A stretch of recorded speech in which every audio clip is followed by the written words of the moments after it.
Okay, so my camera shut off. I had to restart the video. So this is video number 2, how to dry off your electrical panel when you don't have the money for an electrician and it's below freezing weather and it's a goddamn emergency situation. Okay, so what I've done here is, because I know that this panel still can run while it's wet, considering that when rainwater comes down the main line and drips on all the circuitry, and sometimes people don't even know this is happening to their box. Moisture will be coming down into their box, okay? They got the cover on it. If it's a really slow drip, they're not even going to see anything unless they're down here and they just happen to see some moisture and they're looking for it, okay? So you want to wear rubber gloves, obviously. You want to make sure your box is grounded. You want to make sure that you're wearing rubber boots, and you want to make sure you're standing on some kind of rubber matting. So what I've done here is I've just taken a standard blow dryer, okay, and I've plugged it into this right here, this particular plug, and that plug already had something running in it.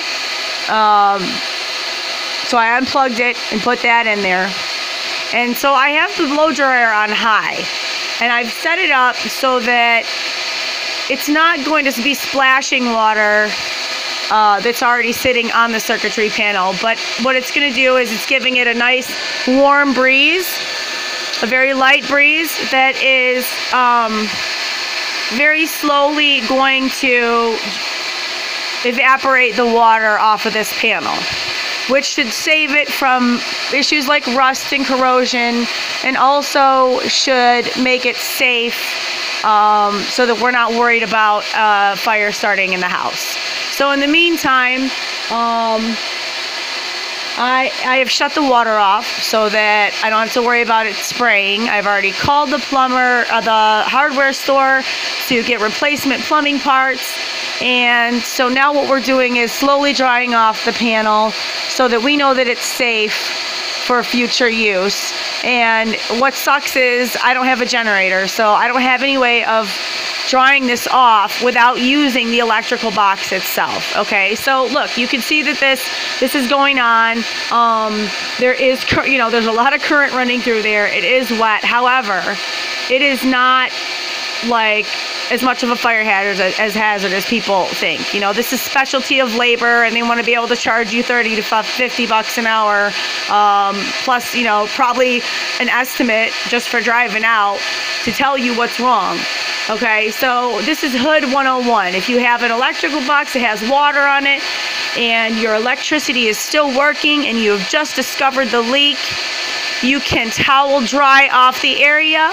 Then you can set up a hair dryer on a, not really close, but you want it a little bit further back so it's a nice low breeze to evaporate the water off of your electrical box. And if you have a plug nearby, or even better would be an extension cord that you can plug that into for further safety reasons, hook it up so that you got the safest setup possible. Because not all of us can afford to call out an electrician on a below zero day when we got babies in the house and it's the middle of the winter and we're trying to just get through this polar vortex bullshit. Thank you for watching, and like and subscribe if you feel this information is useful. I'm going to keep making videos like this.